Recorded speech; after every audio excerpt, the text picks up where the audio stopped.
Hi everyone, good morning ಎಲ್ಲರಿಗೂ. ಹಾಗೆಯೇ ದೀಪಾವಳಿ ಹಬ್ಬದ ಶುಭಾಶಯಗಳು. ಇದು ನರಕ ಚತುರ್ದಶಿ ಲಾಗ್ ಆಗಿರುತ್ತೆ. ಸೊ ತುಂಬಾ ಲೇಟಾಗಿ ಬರ್ತಾ ಇದೆ. ಸೊ ಪ್ಲೀಸ್ ಸಪೋರ್ಟ್ ಮಾಡ್ತಾ ಇರಿ ಫ್ರೆಂಡ್ಸ್. ಇಲ್ಲಿ ತುಂಬಾ ಖುಷಿಯಾಗಿತ್ತು, ಯಾಕೆಂದರೆ ನಾವು ಹಚ್ಚಿರೋಂಥ ಗಿಡದಲ್ಲಿ ಒಂದು ಹೂ ಬಿಟ್ಟರೆ ಎಷ್ಟೊಂದು ಖುಷಿ ಆಗುತ್ತೆ ಅಲ್ವಾ. ಸೊ ಅದೇ ರೀತಿಯಾಗಿ ನಾನು ಊರಿಗೆ ಹೊರಡೋ ಮುನ್ನ ಒಂದು ಹೂವನ್ನು ನೋಡಿ ತುಂಬಾ ಖುಷಿಯಾಯಿತು. ಇಲ್ಲಿ ಬೆಳಗಿನ ಬ್ರೇಕ್ಫಾಸ್ಟ್ ಅಂತ ಹೇಳಿ ಬಟಾಟಿ ಪಲ್ಯ ಹಾಗೇನು ದೋಸೆನ ಮಾಡ್ಕೊಂಡ್ಬಿಟ್ಟಿದ್ದೆ. ಅದಾದ ನಂತರ ಇಲ್ಲಿ ಹಾಲು ಬಂದಿತ್ತು.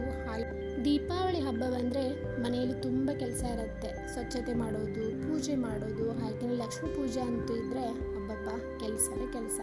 ಅದೇ ರೀತಿಯಾಗಿ ನಾನು ಕೂಡ ಇಲ್ಲಿ ಬೆಳಗಿನ ಹೊತ್ತಲ್ಲೇ ಪೂಜೆ ಎಲ್ಲ ಮುಗಿಸ್ಕೊಂಡ್ಬಿಟ್ಟೆ. ಸೊ ನಾರ್ಮಲ್ ಆಗಿಯೇ ಪೂಜೆ ಎಲ್ಲ ಮಾಡ್ಕೊಂಡಿದ್ದೆ. ಅದಾದ ನಂತರ ಇಲ್ಲಿ ಸ್ವಲ್ಪ ಸ್ವೀಟ್ ಕೂಡ ತಂದಿದ್ರು. ಇಲ್ಲಿ ಅವತ್ತು ಕಾಜು ಕತ್ಲಿನ ನನಗೆ ಮಾಡಲಿಕ್ಕೆ ಆಗಲಿಲ್ಲ, ಹಾಗಾಗಿ ಇವರು ಇನ್ಸ್ಟೆಂಟಾಗಿಯೇ ತಂದಿದ್ರು. ಸೊ ಇದನ್ನೆಲ್ಲ ನಾನು ನೈವೇದ್ಯಕ್ಕಂತ ಇಟ್ಟಿದ್ದೆ. ಸೊ ಇದಂತೂ ಇದರ ಟೇಸ್ಟ್ ಅಂತೂ ತುಂಬಾ ಟೇಸ್ಟಿಯಾಗಿತ್ತು. ಇದು ಯಾವ ಕಾಜು ಕಟ್ಲಿ ಅಂತ ನಿಮಗೆ ನಾನು ಹೇಳ್ತೀನಿ. ಅದಾದ ನಂತರ ಇಲ್ಲಿ ನಾನು ತುಪ್ಪದ ದೀಪ ಹಾಗೆಯೇ ಇಲ್ಲಿ ಸ್ವಲ್ಪ ದೀಪವನ್ನು ಹಚ್ಚಿದ್ದೆ. ಸೊ ಧೂಪವನ್ನು ಹಚ್ಚೋದ್ರಿಂದ ಮನೆಯಲ್ಲಿ ಪಾಸಿಟಿವಿಟಿ ಬರುತ್ತೆ ಅಂತ ಹೇಳ್ತಾರೆ. ಅದೇ ರೀತಿಯಾಗಿ ನಾನಿಲ್ಲಿ ಬೆಳಗಿನ ಹೊತ್ತಲ್ಲಿ ಹಾಗೆಯೇ ಸಾಯಂಕಾಲ ಧೂಪವನ್ನು ಮನೆಗೆಲ್ಲ ಹಾಕ್ತೀನಿ.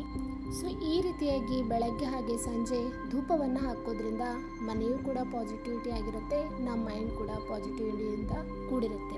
ಅದಾದ ನಂತರ ನಾನಿಲ್ಲಿ ಅಕ್ಕಿ ದೀಪನ ಅಮ್ಮ ಇದರಿಂದಲೇ ನಾವು ಆರತಿಯನ್ನು ಮಾಡಬೇಕಂತ ಹೇಳ್ತಾ ಇದ್ರು. ಹಾಗಾಗಿ ಇಲ್ಲಿ ನಾನು ಸ್ವಲ್ಪ ಅಕ್ಕಿನ ಸ್ವಲ್ಪ ನೀರಿನಲ್ಲಿ ನೆನೆಸಿ ಅದರದ್ದು ಒಂದು ಸ್ವಲ್ಪ ಉಂಡೆಗಳನ್ನು ಮಾಡಿ ಅದಾದ ನಂತರ ಇದರಿಂದ ದೀಪಗಳನ್ನು ಮಾಡ್ಕೊಂಡಿದ್ದೆ. ಈ ನನ್ನ ದೀಪಗಳು ಚೆನ್ನಾಗಿಲ್ಲ ಅಂತ ಹೇಳಿ ನಮ್ಮ ಮನೆಯವರು ಕೂಡ ಇಲ್ಲಿ ನನಗೆ ಹೆಲ್ಪ್ ಮಾಡಲಿಕ್ಕಂತ ಬಂದಿದ್ದರು. ಎಷ್ಟೊಂದು ಖುಷಿ ಆಗುತ್ತೆ ಅಲ್ವಾ.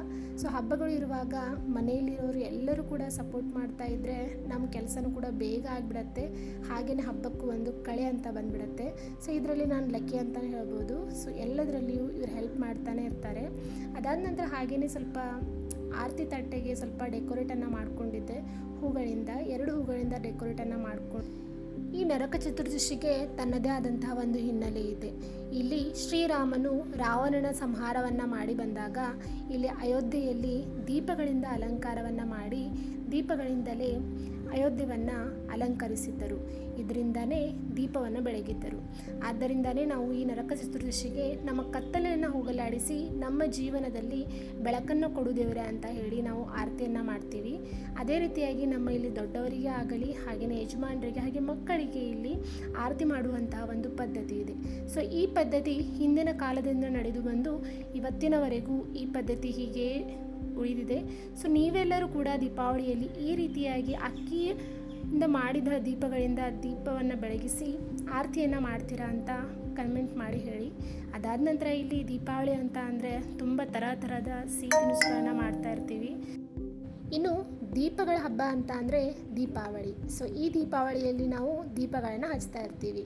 ಸೊ ಮನೆಗಳಲ್ಲಿ, ದೇವಸ್ಥಾನಗಳಲ್ಲಿ, ಹಾಗೆ ನಮ್ಮ ಮನೆ ಮುಂದೆ, ಮನೆ ಹಿಂದೆ ಮತ್ತು ನಮ್ಮ ಟೆರೆಸ್ಗಳಲ್ಲಿ ನಾವು ದೀಪಗಳನ್ನು ಬೆಳಗಿಸಿ ಖುಷಿಯನ್ನು ಪಡ್ತಾ ಇರ್ತೀವಿ.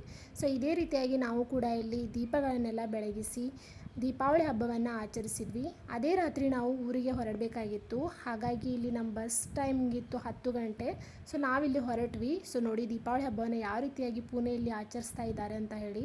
ಎಲ್ಲ ಕಡೆ ದೀಪಗಳಿಂದ ಕೂಡಿತ್ತು, ಹಾಗೆಯೇ ಲೈಟಿಂಗ್ ಕೂಡ ಇತ್ತು. ಸೊ ನೋಡೋದಕ್ಕೂ ರಮ್ಯವಾಗಿತ್ತು, ಸುಂದರವಾಗಿತ್ತು.